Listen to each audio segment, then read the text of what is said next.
不是说好了对我知无不言吗？容大小姐，你究竟还瞒了我多少事？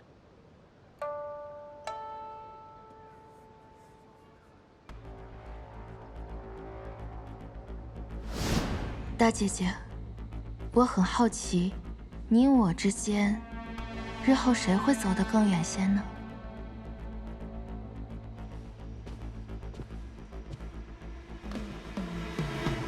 方才我和他说的话，你都听到了吗？他是被逼的，他自小受尽白眼，如今也只是想在荣府站稳脚而已。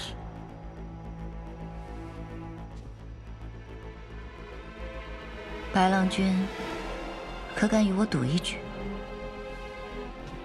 他若愿意为你舍弃荣家的富贵，那便证明他尚有几分情谊，我可以既往不咎。但他若舍弃了你，你便为我所有，如何？二小姐来消息，说蒋一谦抓了丽儿，要挟她做事。告诉他，听蒋一谦的。是。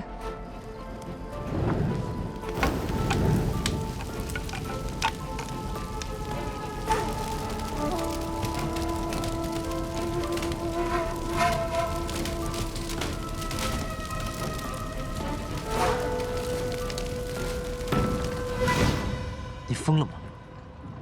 长树你也敢烧？不破不立，如此才能让蒋一谦彻底放松警惕。好啊，我忙前忙后为你奔走操劳，到头来你连句真话都不肯跟我说。荣善宝，我与你而言，难道就是一个招之即来挥之即去的器具吗？蒋一谦同你势如水火，我除掉他，不也是在帮你吗？你这又是生哪门子的气啊？行，是我无理取闹，我就不该担心你回府会被妹妹欺负，也不该担心寿礼被毁会被罗德泽问罪，更不该担心你卷入命案，声誉尽毁。停车！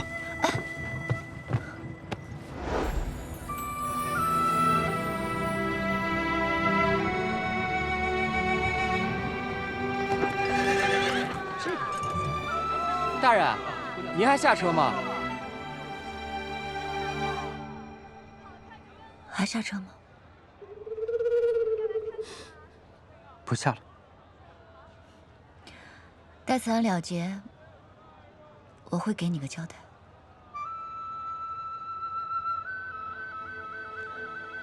好，我等。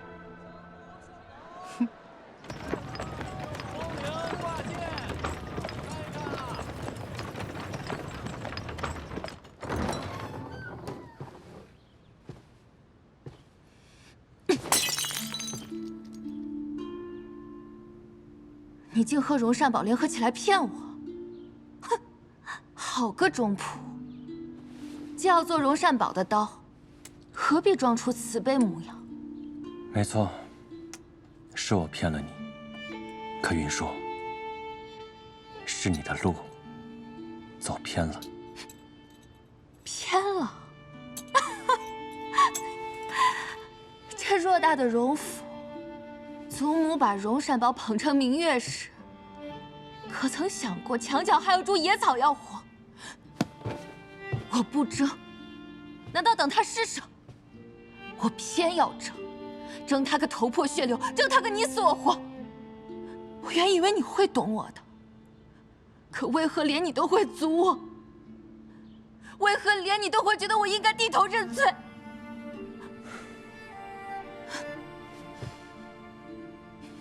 你走吧，我不想再见你。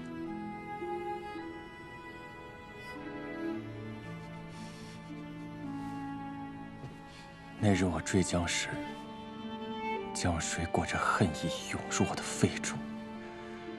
当我醒来，我发誓，推我入江的那双手，何该由我亲自钉上枷锁？那你现在便可动手。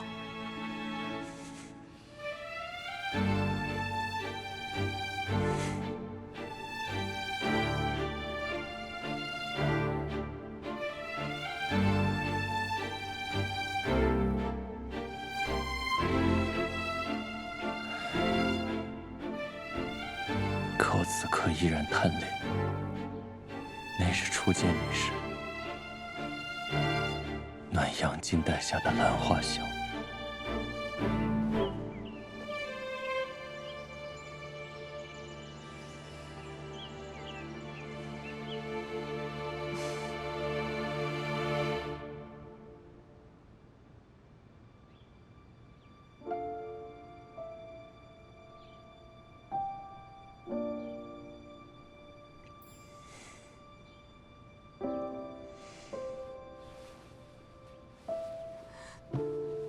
我即将赴京赶考，这大抵是我们见的最后一面。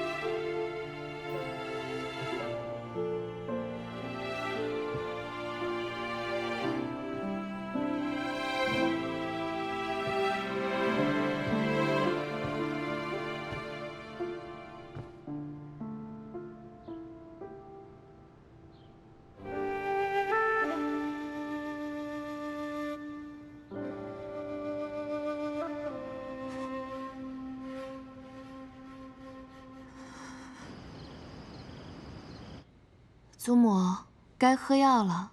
先放下吧。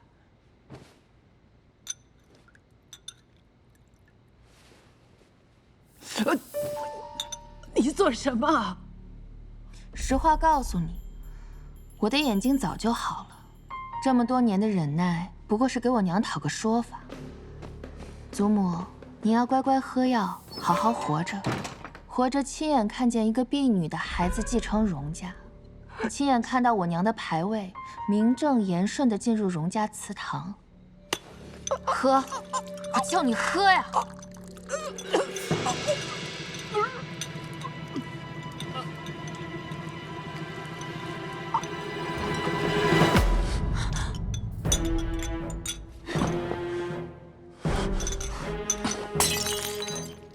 燕郎君，为何如此无礼？老夫人，你醒醒！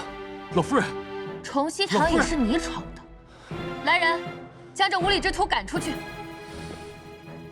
是该叫人来，查查这药里到底有什么。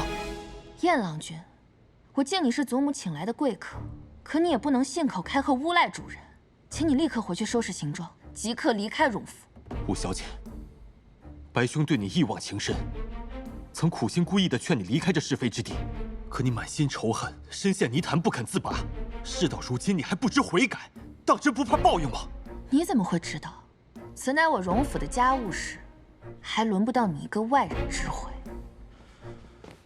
燕郎君确实是个外人，那我这个荣家人能管了吧？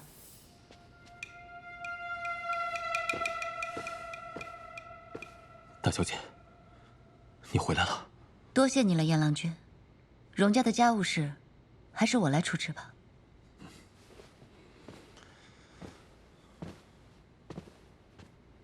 胡妹妹，寿礼一事我已妥善解决，事到如今，也该和你好好算算账了。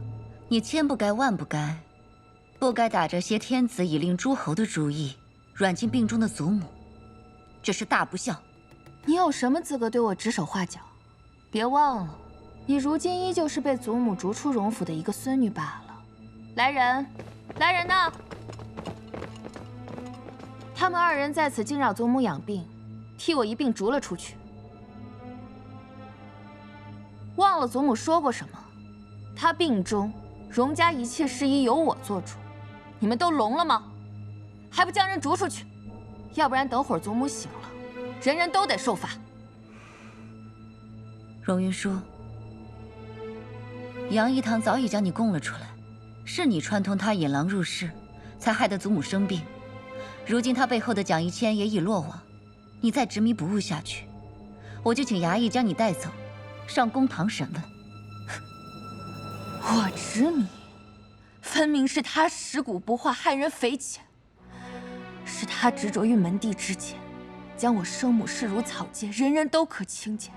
是他亲眼看着自己的亲生儿子伤痛而死，不许他葬入祖坟，更不许我拜祭亲生爹娘。在外人眼里，他是德高望重的荣家主人，济困扶危，善行天下。可在荣家人眼中呢，他就是个暴君。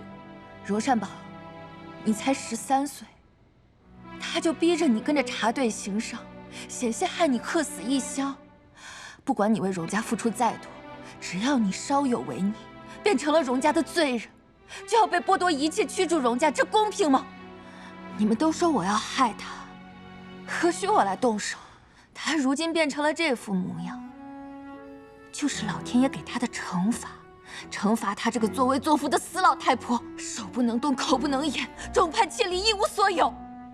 三叔重情三婶，却是人间少有的爱侣，可他为着一己私情，弃整个茶队于不顾。茶货遭煞废劫掠一空，还死伤了10余人，换了我是荣家的当家人，也要给茶民一个交代。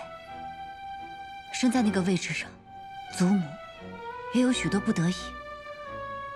当我在沙海里迷失方向，可到快要割血自救的时候，我也怨过他的。可若是异地而处，有些事我也不得不做，是不是，祖母？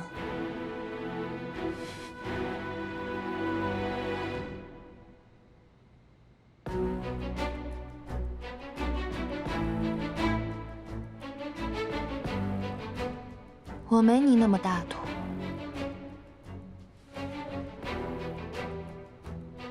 既然不能为我那可怜的母亲伸冤，往后活着又有何乐？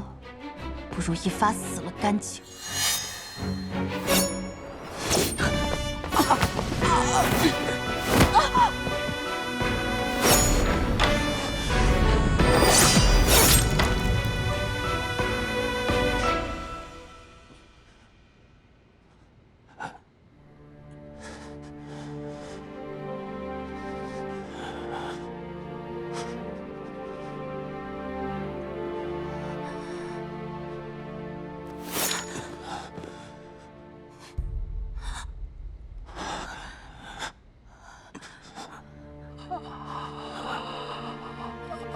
叶朗君，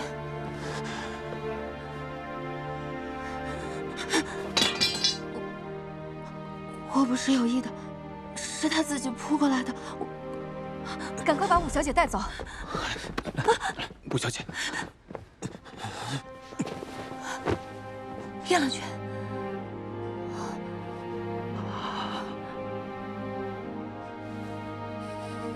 大小姐，幸好你没事。叶朗君。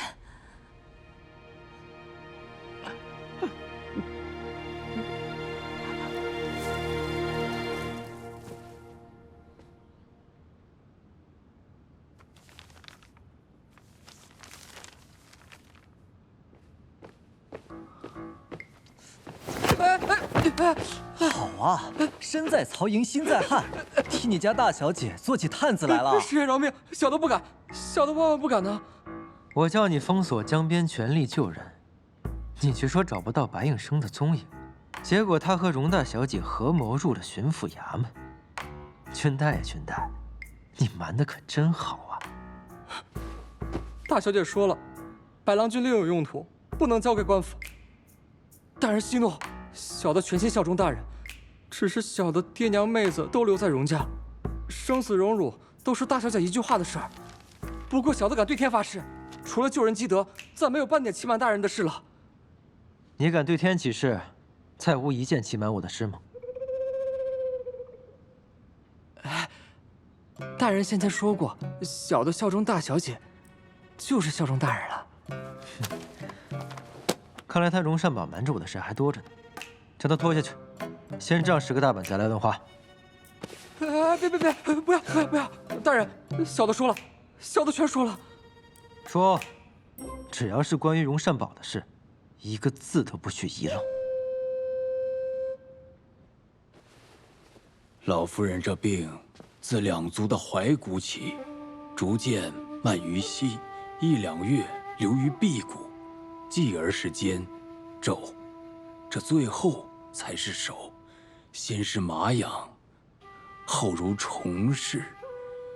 夜晚病痛加剧，既然病非一日其兴，也不是1、2月医得好的。老大夫这话却怪，祖母身子骨一向硬朗，那是叫盗匪惊处的中风，怎么听你说来，倒像是陈科痼疾了。祖母若真有病，怎么可能一点风都不漏？二姐，你知道吗？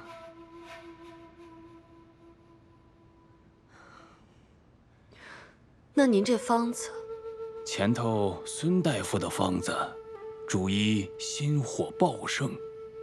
要说这方子也是可行的，不过老夫人这是常年痹症引起的病症，还应改服小续命汤，保管一剂见效。真有这么神的？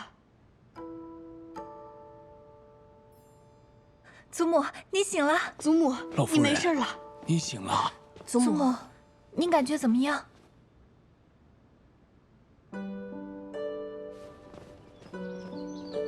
快些！祖母一醒来就吵着要见你呢，再快些！别慌，你在信方阁守着，燕郎君若醒了，速来回报。走。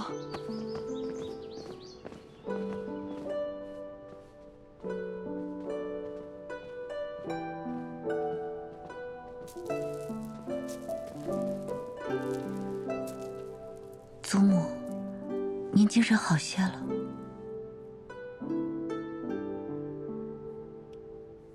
委屈你了。祖母不再生我的气了，宝儿就不觉得委屈。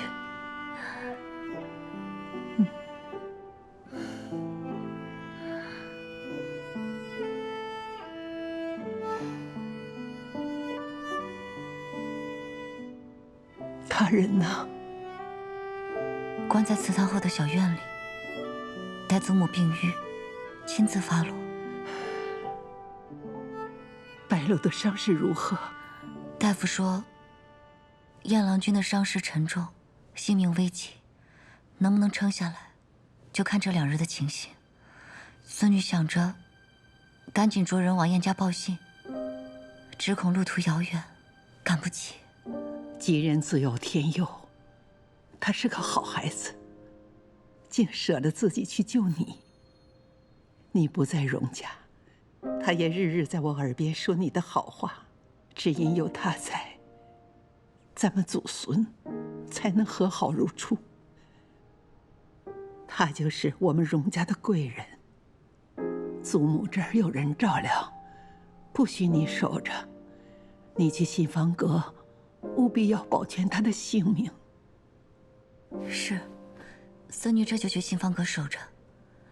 祖母的病才见好，万不可劳心费神。孙女先扶您躺下。不，你去同白楼说，只要他撑下来了，祖母就替他实现一个心愿。心愿？一个在他心里藏了许久，迟迟不敢说出来的心愿。只要他活下来了，祖母就替他实现。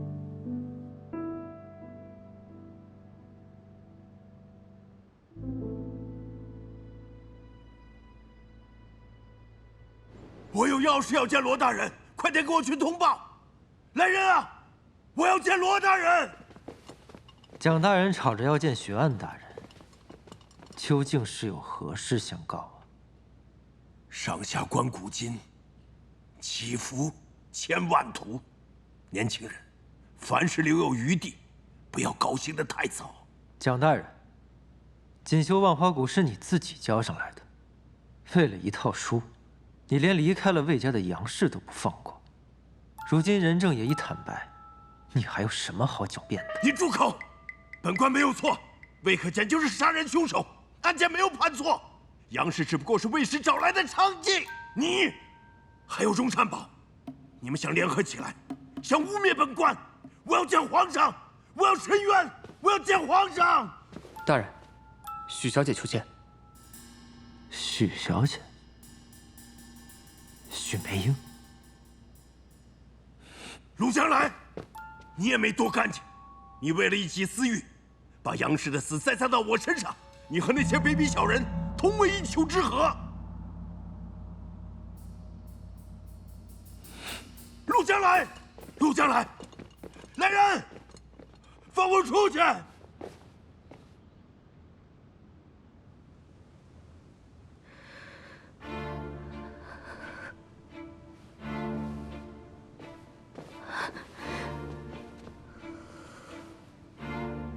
许阁老回京途中，突发宿疾，不省人事，传紧急停靠宋州，可未及研医用药，老大人便六脉全无，不幸病逝。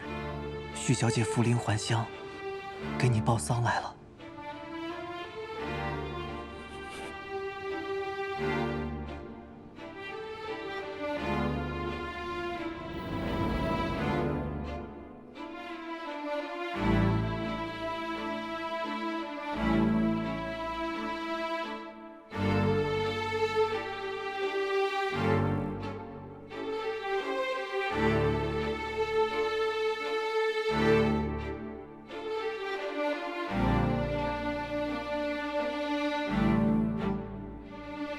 您这时候要回原籍相居，船还是要从连济过的。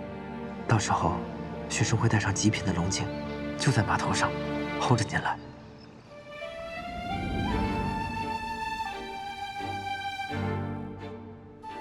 师兄，许氏人丁单薄，爹爹只我一女，孤身还乡，恐遭祖亲欺凌。爹爹临终前，嘱我来投奔师兄。望师兄念在昔日师徒情谊。不敢，快坐下。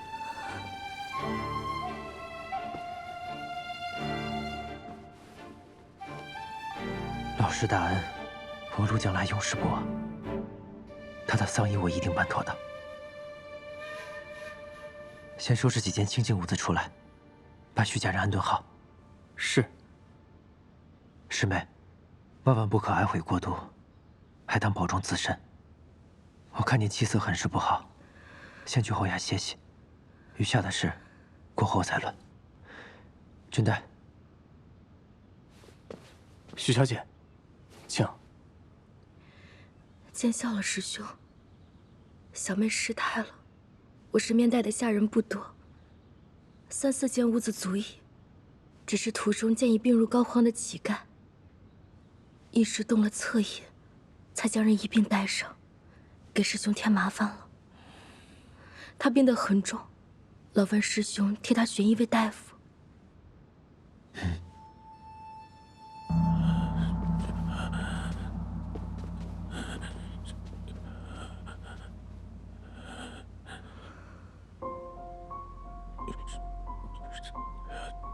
究竟是什么样的深仇大恨，竟能对一个人下如此毒手？他手足俱残，口不能言，目不能视，却是拼了命的也要爬进临济城，被一群小孩子戏弄。我看着不忍，才将他带上的。为他请个大夫。是。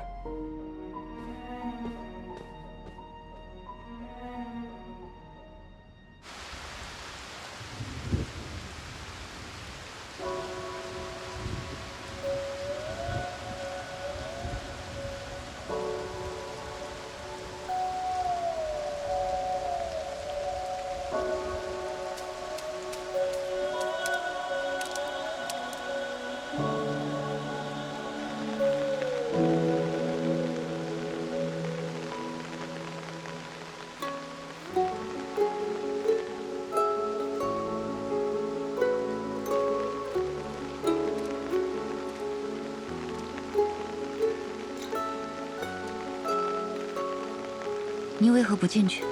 他说：“我原以为你会懂我，可你为何会阻我？为何连你都觉得我该低头认罪？”大小姐，是我错了吗？你们啊，还真是般配。有件事，我要告诉你。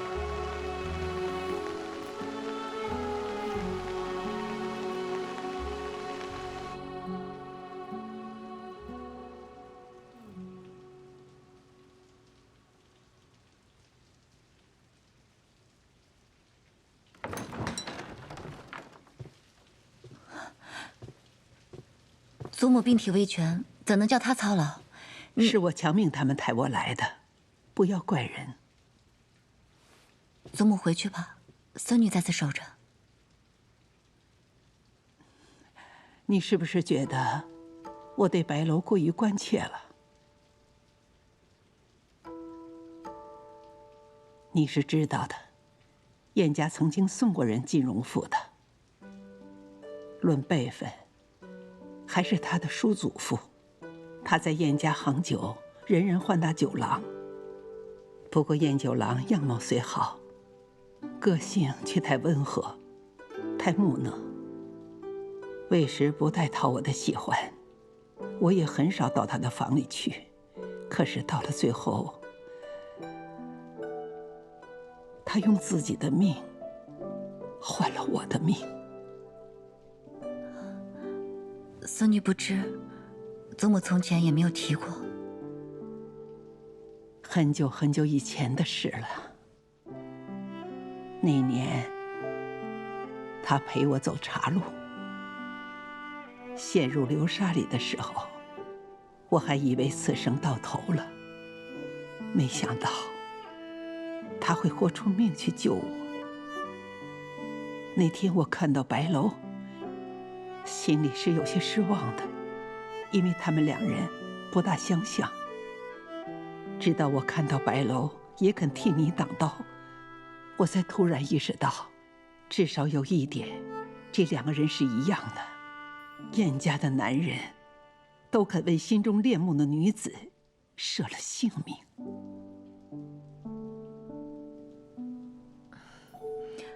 亏得府上还有侯孙两位名医，孙大夫更是意外伤的圣手，定会竭力挽救燕郎君的性命。你也不必过于伤感。荣燕两家世代联姻，百年交好。如今燕家在蜀地经营得很好，去年送出官贸松谷道的茶货就有2万包。他们将儿子送来我们荣家，结盟用义，不问自明。我也有心为荣家多开一条岔路，只要白楼能顺利撑过这一关，你们就成亲吧。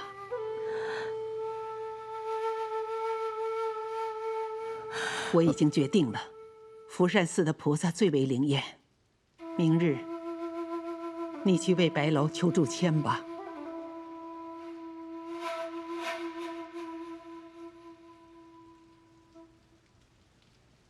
是。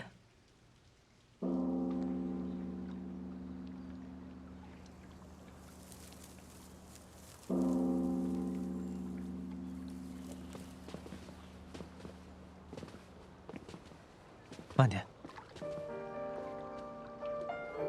父亲晚年潜修佛法，常去寺院听经闻法。福善寺是江南第1名刹，每月都有讲经的法会。我有意在此为他供奉一个牌位，以偿他平生夙愿。只是住持虚慧法师乃当世高僧，轻易见他不着，不得不劳烦师兄不容相陪。师妹言重了。老师恩情，山高海深，纵粉身碎骨难报万一。我如今能为老师做些事，当不得一个谢字。这就是祖母想让我看到的。大小姐，那许小姐是许阁老的长珠，阁老过身后便投奔于陆大人，被安顿在知府衙门后院。近日城里都传开了，说什么？说陆大人青年俊杰，官声又好，城中不知多少士族名门都动起了嫁女儿的心思，奈何陆大人油盐不进，一一婉拒了。如今看来，就是在等这位许小姐。人人都说许小姐是陆大人的未婚妻，二人不日便要完婚了。祖母人在病中，还真是费心了。走吧。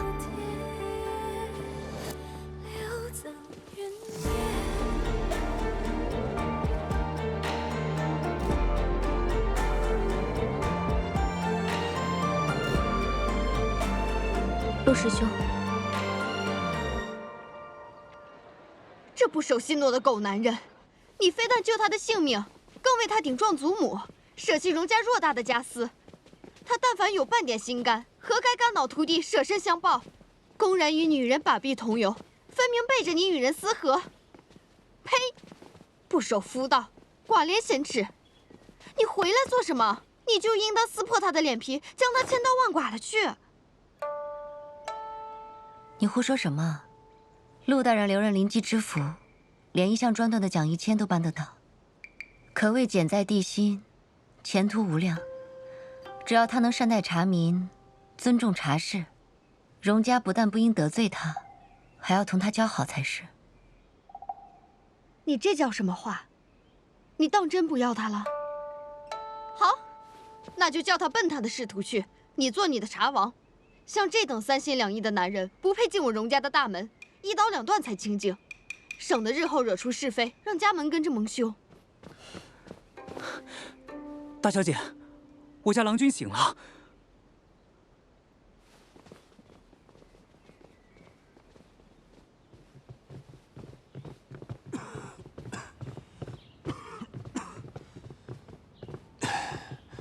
累得老夫人替我忧心。白楼怎是安心呢？免了，孩子，往后别叫我荣老夫人了，该叫一声祖母才是。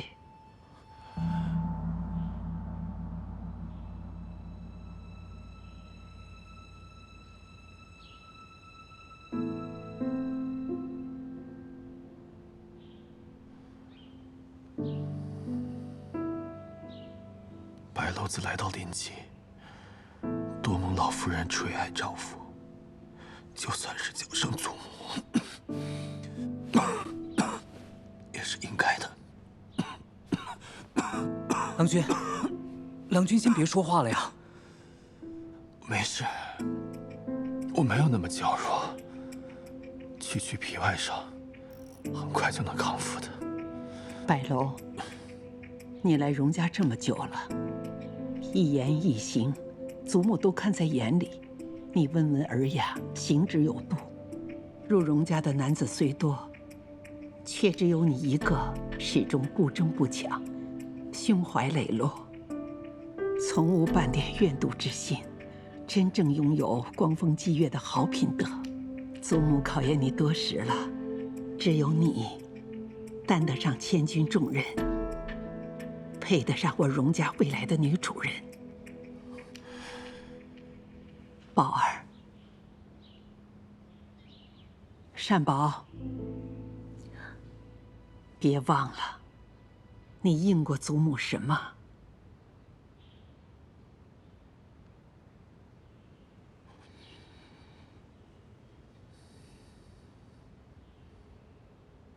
亚郎君，祖母说的是，你要早些康复，荣家才好筹办婚事。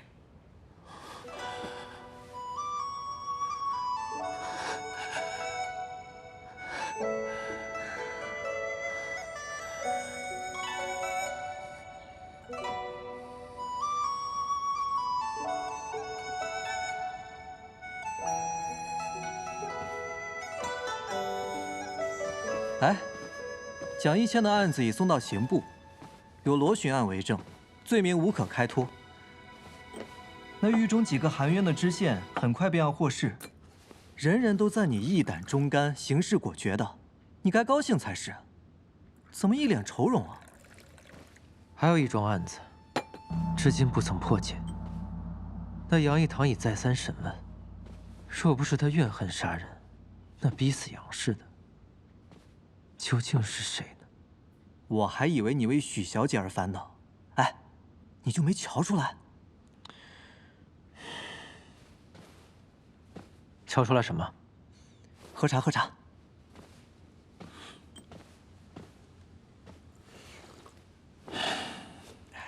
许家这一房虽人丁单薄，然老大人为官清廉，深受乡人敬重。这许小姐还乡，总不至于无人所托。老大人叮嘱爱女寻上门来，分明是要将女儿许了你。这许小姐秀外慧中，书画俱佳，虽出身名门，却待人谦和，温柔识礼。这样好的女子，多少人梦寐以求的。说是嫁了你，必是个贤内助，解语花。有人就爱自讨苦吃。好，我不说了。那你既然不肯娶人家，就得把话说清楚了，不要叫人误会才是。我知道。大人，许小姐求见。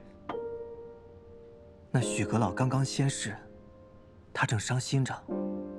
你要拒婚，可得婉婉转转的说，不要叫人姑娘下不来台。啊！叫他进来吧。是。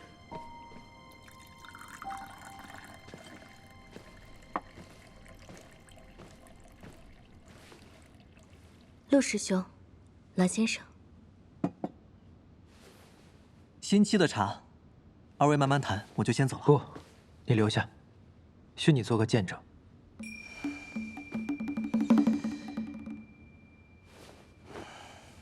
师妹来的正好，我正要去寻你，走吧。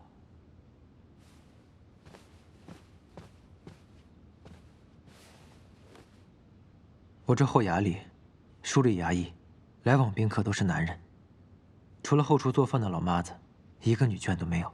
师妹是个未出阁的年轻女子，住在此处多有不便，更与青玉有爱。老师将你托付于我，那师兄便是你的亲兄长，敢不尽心竭力，天地不容。师妹若不愿回乡，那我便为你在临济另寻清静宅地，3日后便搬过去。待师妹守孝期满，师兄便为你寻个德才兼备、家世匹配的好郎君，才不辜负老师重托。师兄的话，我听懂了。二位慢慢聊，我就先出去了。等等，师兄要刘先生做个见证，就是要避嫌的意思。他都不将你视作外人，先生又何必闪躲？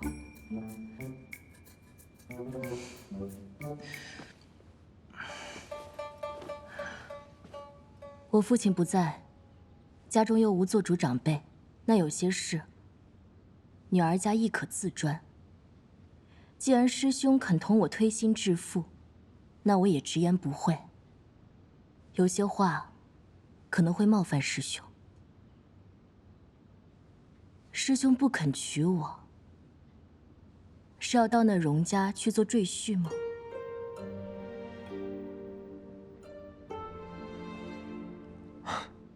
师妹的消息可真灵通啊！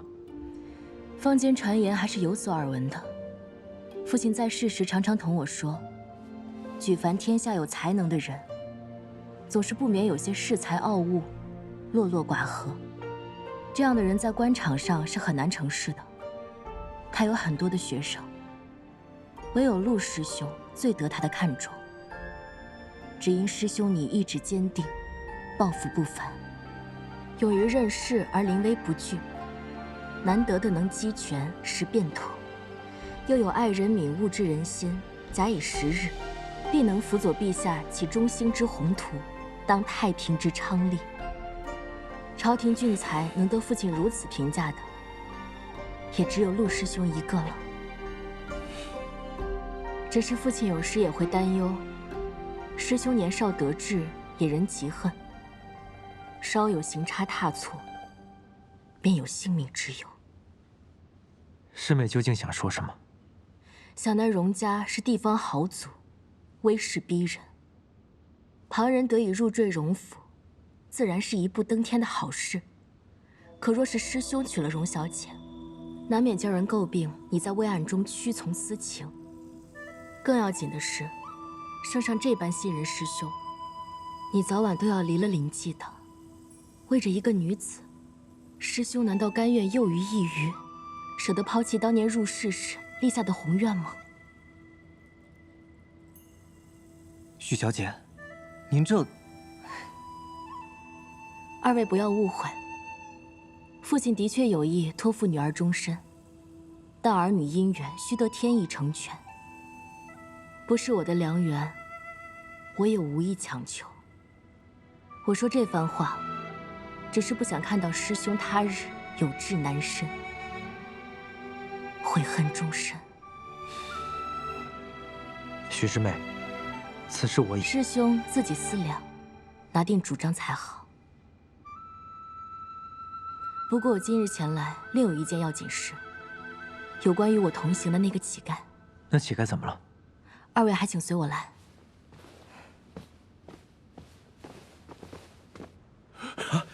郎君，郎君，郎君，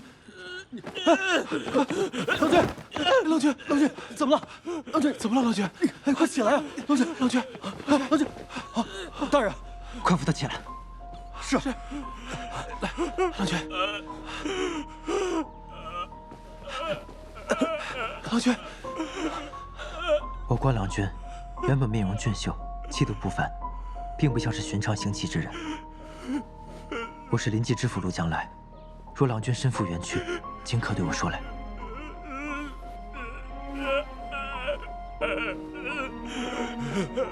不要着急，能写字吗？取支笔来。是。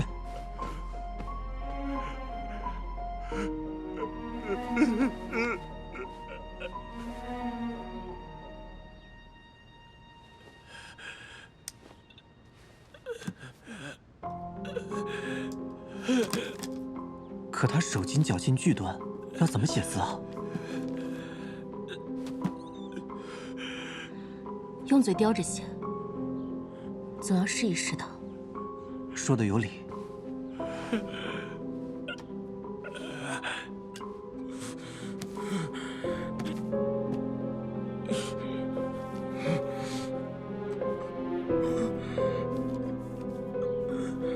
这写的是什么？根本都看不清啊！你慢慢来，不要急。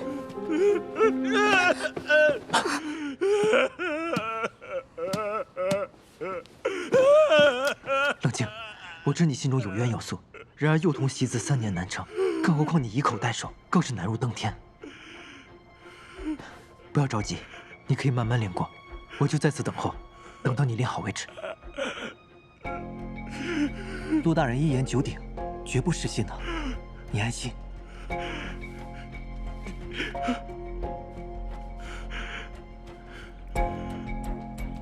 我知道你受了很多很多的罪，心里有太多的苦。写吧，只有写了，大人才好为你伸冤呢。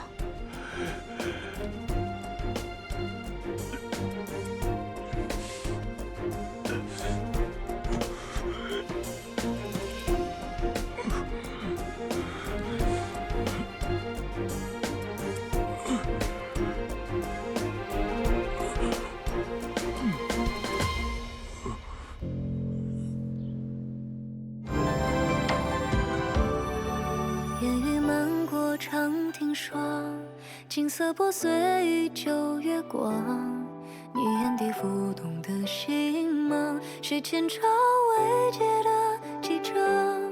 若山河是褪色的诗行，我愿作笔锋千年守望。烽火燃尽时问你眉间苍凉，爱是永不坠落的晨光。莫笑迎头江湖长，剑影割裂浮世画。你掌心交错的迷惘，困住我轮回的流浪。把誓言刻进断崖怎样？任风沙世故不肯相忘。当情绪坍塌成几分飞扬，你仍是不灭的信仰。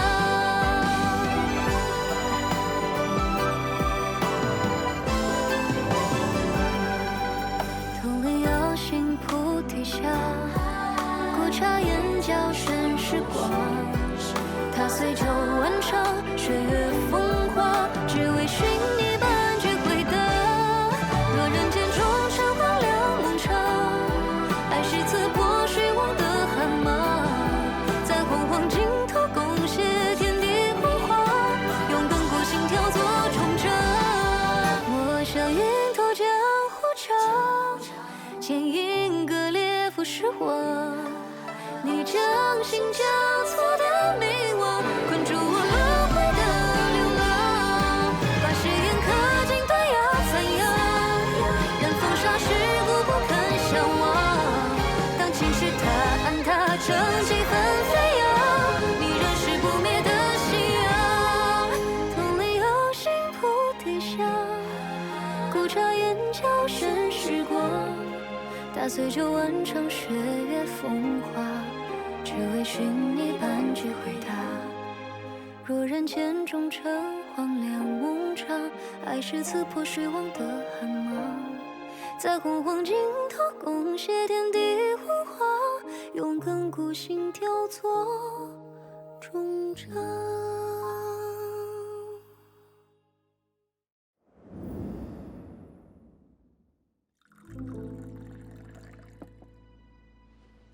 新沏的茶，二位慢慢谈，我就先走了。不，你留下，许你做个见证。中国茶文化历经千年，传说神农尝百草发现了茶叶。顾炎武推论，饮茶习俗随着秦的统一而走出巴蜀，进入中原。到魏晋南北朝，发展为全国性习俗。唐代陆羽《茶经》完成了古典茶学的构建，茶成为文人雅士的生活艺术。禅茶一味的思想开始流行。宋代点茶、斗茶盛行，饮茶与其他生活结合，形式、内容更加完整丰富，新兴市民阶层成为重要的角色。明清散茶兴起，泡茶法简化，茶叶经海上贸易走向世界。近代工业化催生袋泡茶等新形式，同时传统茶道复兴。如今，茶文化融合健康理念与科技创新，形成多元全球化发展，从实用饮品升华为连接古今中外的文化符号，体现了物质与精神的千年共进。